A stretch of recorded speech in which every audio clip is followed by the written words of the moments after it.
Číslo, automat, výstupní hřídel, tak jedno hřídel, druhou hřídel, třetí hřídel kolečko, nové futra,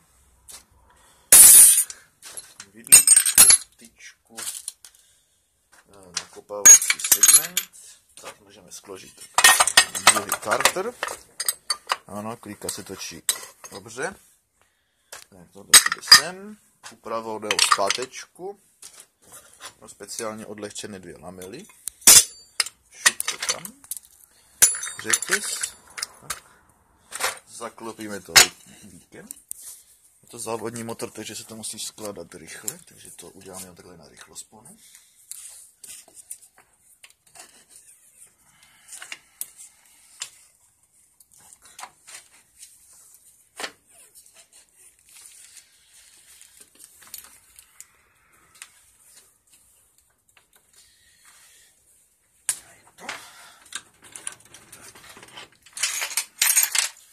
Pořádně ustavit převodovka, aby to dobře zabíralo. My tam dáme zapalování. Je to závodní, takže tam stačí jedna cívka, jedna kladívka. Tady máme celé kladívka, výborně. Nějaký stator, tady se speciálně funkční tou, už to asi funguje. Zasadíme všechny potřebné věci. Tady je kondenzátor, tady kladívka. Všechno musí být naprosto přesné. Tak, teď nějakou tu zapalovací cívku, aby to jelo. Sice je to světelná lampa, to pojede taky. To nepotřebujeme, to je závodní, tam to nemusí být, to stačí takhle jenom. Tam musíme nasadit správně ten bazmek. Poles. Nesedl. Je taky si křivý, nebo něco tady křivého, no. To je jedno zavedeme. To je závodní vůle. To je závodní vůle, to musí tak těžká, aby se to neposralo při závodě. To nepotřebujeme, tak spojkujeme. Tady jsou dokonce šrouby, ty tam musí být, je to dobře spojkováno. Ano. Šroubák je natáhneme. Tak vůle musí být přesně 2,05. Jak můžeme vidět, jo, tady speciálně ten kaměrka. Měříte si vůli v horní úvrati. Ano, to je někde asi tady. Jo. No a vůle je dobrá, vidíte, že to chodí správně. To byl zátěžový test, který motor prošel. Vidíte, drží kompletní tvar. Možná. Teď musím trošku upravit převodovku.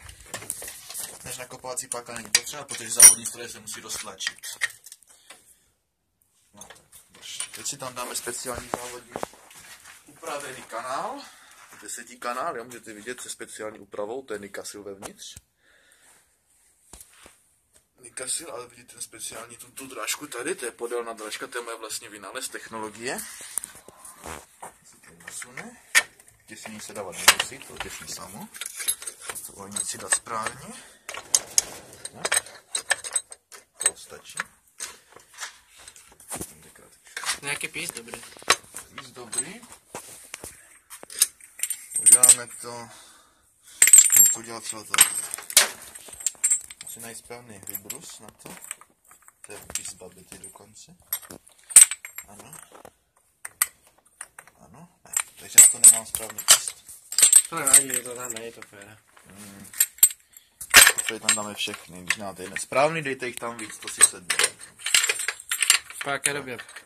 Asi 15 km plus minus. Takovou dobrou hlavu. Tady musí tam být křížek, což znamená, že je dobrá, no. To nás nesmí zmást, tady vezmete svíčku. Tam našroubujete, jo. Stojí speciálně pořádně dotáhnout. To je ta hlava je dobrá.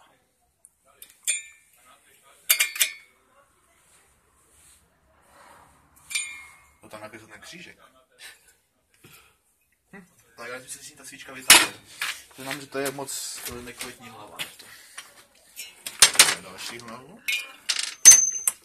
Uvidíme, jestli budeme mít větší štěstí.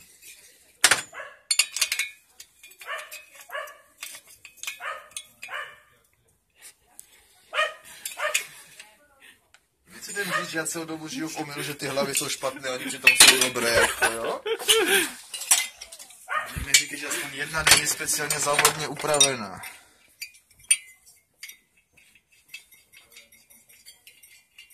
A to blbosti, byli v prdeli.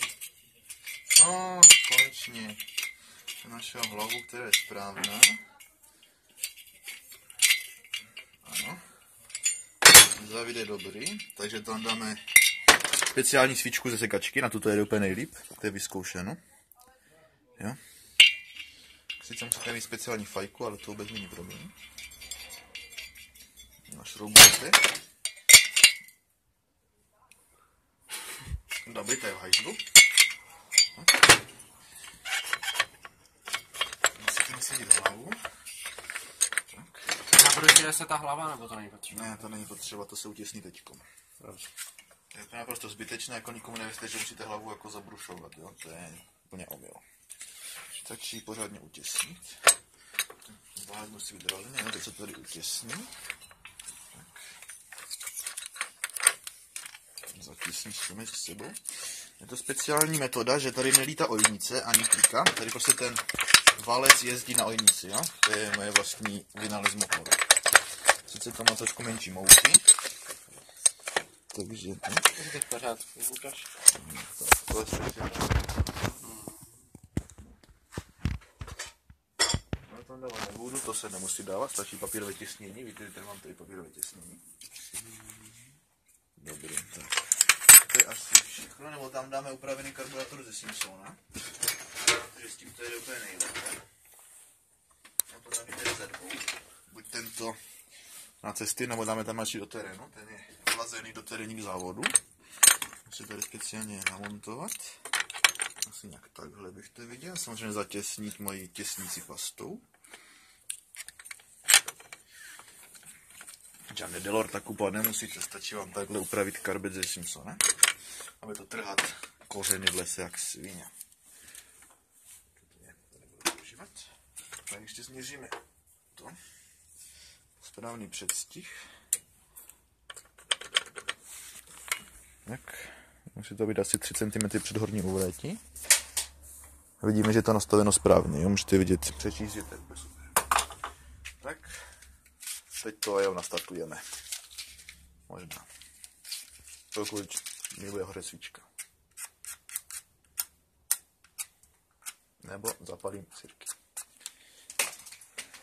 Moment. Tak asi to dneska nenastartujeme, protože já nemám oheň. Ne, nemám.